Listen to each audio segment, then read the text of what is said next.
Le cancer du col de l'utérus est une maladie sexuellement active. Ça se passe comment?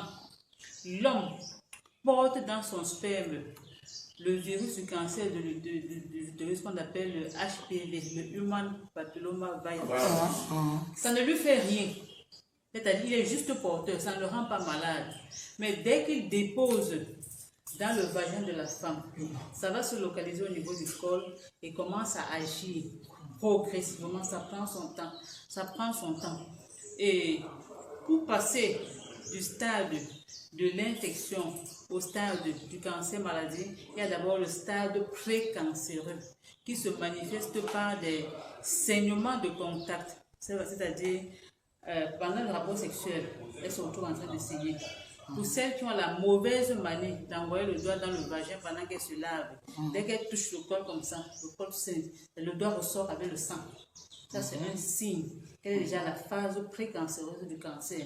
À ce moment, elle est encore rattrapable. On peut la soigner.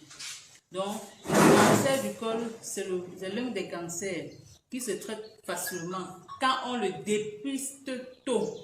Quand on le dépiste tôt, on le soigne jusqu'à ce que ça disparaisse totalement.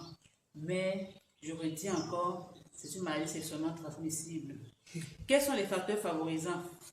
Les facteurs favorisants, c'est la précocité des rapports sexuels. C'est-à-dire, quand la jeune fille devient, oui, sexuellement active très tôt. Parce qu'elle a le temps de multiplier les partenaires. En multipliant les partenaires, elle a la chance de tomber facilement sur celui qui est porteur de ce virus. Le deuxième facteur, c'est la multiplicité des partenaires sexuels. C'est-à-dire, plus elle multiplie les partenaires sexuels, plus elle se donne la chance de tomber sur le porteur du HPV. Non, j'ai dit la chance pour cette maladie. La chance pour cette maladie. Et le mauvais signe de cette maladie, quand elle est déjà avancée, vous ne pouvez pas vivre dans la même pièce qu'une femme qui est porteuse du cancer du col de l'utérus. Elle sent. Vous ne pouvez pas garder un malade qui souffre du cancer du col de l'utérus. C'est invivable. Si elle est dans cette salle, personne ne peut supporter de rester ici. Quand ça a atteint le stade terminal, il n'y a plus rien. Elle est pourrie de l'intérieur. Oui. Ça sent, ça dégage. Ça dégage.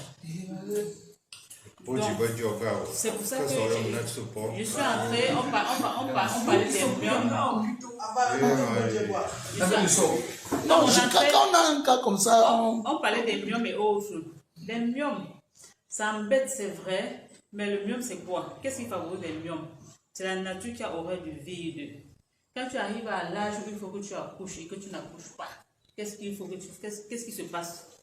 La mauvaise herbe pousse sur un terrain qui est nu, qui n'est pas cultivé. Voilà, ça pousse.